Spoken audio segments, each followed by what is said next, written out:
Lalu dia berkata lagi, suaranya tetap dingin, seperti orang yang sedang membicarakan hal biasa. Aku tidak bisa jalani ini. Kalimat itu jatuh begitu saja, tanpa perasaan. Aku terdiam, dadaku terasa kosong. Aku mencoba memahami apa yang baru saja ku dengar. Namaku Laras. Beberapa tahun lalu hidupku berubah sangat cepat. Awalnya hanya rasa nyeri kecil di dada. Lalu dokter mengatakan sesuatu yang membuat kakiku lemas.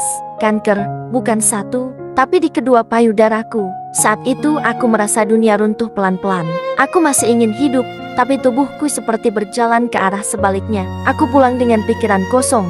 Yang terlintas hanya wajah suamiku. Aku berharap dia akan jadi tempatku bersandar. Di awal, dia terlihat tenang, seolah semua akan baik-baik saja. Tapi hari-hari berikutnya terasa berbeda. Dia mulai sering diam, jarang pulang tepat waktu, dan matanya tidak lagi menatapku seperti dulu. Saat kondisiku semakin lemah, hari-hariku hampir selalu kuhabiskan di tempat tidur. Tubuhku terasa berat, seperti tidak lagi menjadi milikku sendiri. Kadang aku mencoba bangun, tapi baru duduk sebentar saja kepalaku sudah berputar dan napasku terasa pendek. Rasa sakit datang seperti ombak di laut, kadang pelan, memberi sedikit waktu untuk bernapas, tapi kadang datang bertubi-tubi, tanpa jeda sampai membuatku menggigit, bibir menahan perih.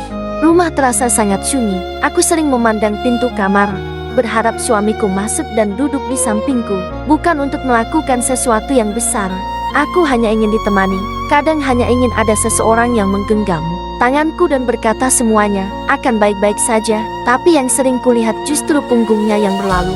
Ia lebih banyak berada di ruang lain atau keluar rumah tanpa banyak bicara. Jika masuk ke kamar, langkahnya cepat, seperti orang yang hanya lewat sebentar. Tatapannya tidak lagi sama seperti dulu. Tidak ada lagi rasa hangat yang dulu membuatku merasa aman. Suatu malam tubuhku benar-benar tidak sanggup bangun. Rasa sakit seperti menekan dari dalam dada, membuatku hanya bisa berbaring sambil menahan napas pelan-pelan. Lampu kamar redup, suasana begitu sepi sampai detak jam di dinding terdengar jelas. Saat itulah dia masuk. Dia duduk di ujung tempat tidur, cukup jauh dariku. Aku menoleh perlahan. Dalam hatiku ada sedikit harapan. Mungkin akhirnya dia datang untuk menemaniku. Tapi wajahnya terlihat datar. Tidak ada kekhawatiran, tidak ada kelembutan. Ia hanya menatap lantai beberapa saat, lalu menarik napas panjang. Aku capek, katanya pelan. Kalimat itu membuatku bingung. Aku menatapnya, mencoba memahami maksudnya. Capek apa? Capek bekerja, capek melihatku sakit. Aku menunggu dia melanjutkan. Beberapa detik terasa sangat panjang. Jantungku mulai berdetak lebih cepat tanpa alasan yang jelas. Lalu dia berkata lagi, suaranya tetap dingin, seperti orang yang sedang membicarakan hal biasa. Aku tidak bisa jalani ini. Kalimat itu jatuh begitu saja, tanpa perasaan. Aku terdiam, dadaku terasa kosong. Aku mencoba memahami apa yang baru saja ku dengar. Dalam kepalaku semuanya berputar. Aku ingin bertanya, tapi tenggorokanku terasa kering. Tubuhku terlalu lemah bahkan untuk duduk. Dia tetap duduk di ujung tempat tidur, tapi tidak mencoba mendekat. Tidak menggenggam tanganku, tidak menatap mataku, seolah-olah aku bukan istrinya, seolah aku hanya beban yang membuatnya lelah. Malam itu tidak ada tangisan, tidak ada perdebatan, hanya keheningan yang terasa lebih menyakitkan daripada kata-kata. Beberapa hari setelah percakapan singkat itu, dia benar-benar pergi. Tidak ada pelukan perpisahan, tidak ada janji akan kembali. Ia hanya mengemas barang, lalu keluar dari rumah seperti seseorang yang meninggalkan tempat yang sudah tidak ia inginkan lagi. Aku melihat pintu itu tertutup pelan, dan saat itulah aku sadar, orang yang dulu berjanji akan menemaniku seumur hidup ternyata pergi justru ketika hidupku berada di titik paling rapuh. Anehnya, aku tidak langsung menangis. Aku hanya berbaring diam, menatap langit-langit kamar yang sama. Rasanya seperti seluruh dunia menjadi sangat jauh. Hatiku kosong, seperti sesuatu yang penting di dalam diriku sudah ikut pergi bersama langkahnya. Saat itu aku benar-benar merasa sendirian, dan aku mulai meneteskan air mataku, mengingat wajah suamiku yang begitu dingin dan tega, tanpa rasa belas kasihan padaku. Aku akhirnya kembali ke rumah ibu. Ibu sudah tua, jalannya pelan, tapi dia tetap berusaha merawatku. Uang kami habis untuk pengobatan. Kadang aku melihat ibu diam di dapur, mungkin memikirkan biaya yang tidak lagi kami punya. Aku mulai pasrah. Setiap malam aku hanya berdoa dalam hati. Kalau memang waktuku sebentar lagi, aku ingin pergi tanpa menyusahkan siapapun.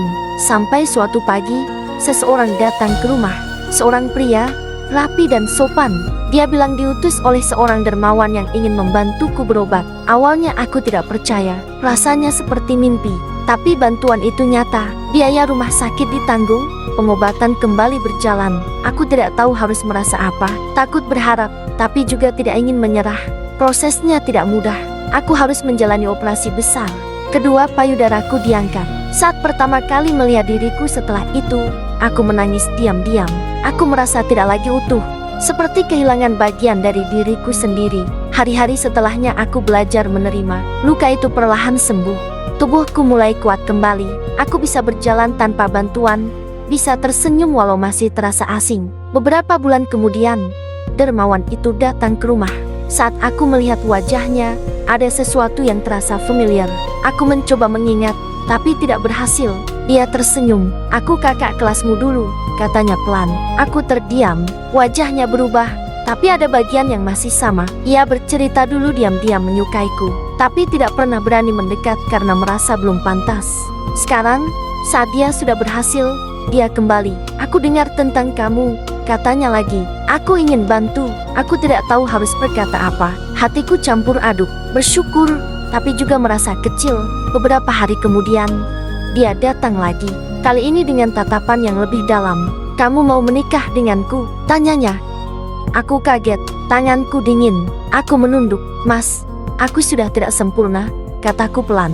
"Mas tahu sendiri keadaanku." Dia tidak langsung menjawab. Lalu dengan suara tenang, dia berkata, "Cinta itu bukan soal tubuh yang utuh, tapi hati yang mau menerima." Aku menangis. Untuk pertama kalinya sejak lama, aku merasa dilihat sebagai manusia, bukan sebagai beban. Akhirnya aku mengangguk. Pernikahan kami sederhana, tidak mewah, tapi hangat. Ibu tersenyum haru. Aku sendiri masih seperti bermimpi. Dari titik terendah, aku diberi kesempatan untuk hidup lagi. Hari-hari berlalu dengan tenang. Suamiku yang sekarang sangat perhatian. Ia tidak pernah menyinggung masa laluku. Ia menerima aku apa adanya. Bahkan di saat aku sendiri masih belajar menerima diriku. Suatu hari aku pergi ke pasar sendirian. Aku sudah cukup sehat untuk berjalan jauh. Tapi di tengah keramaian, aku merasa seperti ada yang mengikutiku. Langkahku melambat, jantungku berdebar. Aku berhenti, dan benar, seseorang berhenti di belakangku. Dia mendekat, lalu membuka maskernya. Dunia seperti berhenti lagi. Itu dia, suamiku yang dulu. Wajahnya tampak berbeda, lebih lelah. Matanya tidak lagi seperti dulu, laras. Suaranya lirih. "Maafkan aku tidak bisa langsung bicara. Semua kenangan datang sekaligus. Rasa sakit, rasa ditinggalkan, semua terasa hidup kembali." "Aku kilaf waktu itu," katanya lagi. "Kita mulai lagi ya." Aku ingin kembali. Aku menarik napas panjang. Dadaku terasa sesak, tapi bukan karena sakit seperti dulu. Ini rasa yang lain, rasa yang sudah lama kusimpan. Aku menatapnya lama, lalu aku berkata pelan, "Aku sudah menikah." Dia terdiam. "Suamiku sekarang, dia ada saat aku hampir tidak ada," lanjutku. Dia yang pegang tanganku waktu aku takut mati. Mataku mulai basah, tapi aku menahan diri. "Kamu cari yang bisa menemanimu dalam susah dan senang," kataku, "bukan yang ditinggal saat jatuh." Aku berbalik dan pergi. Langkahku terasa berat, tapi aku tidak menoleh lagi. Di dalam hatiku, ada luka lama yang seperti terbuka sebentar, lalu perlahan menutup kembali. Aku pulang. Saat sampai di rumah, suamiku menyambutku seperti biasa. Senyum hangat itu membuat dadaku terasa tenang. Aku tidak menceritakan apapun, bukan karena aku ingin menyembunyikan, tapi karena aku tidak ingin masa lalu merusak apa yang sudah.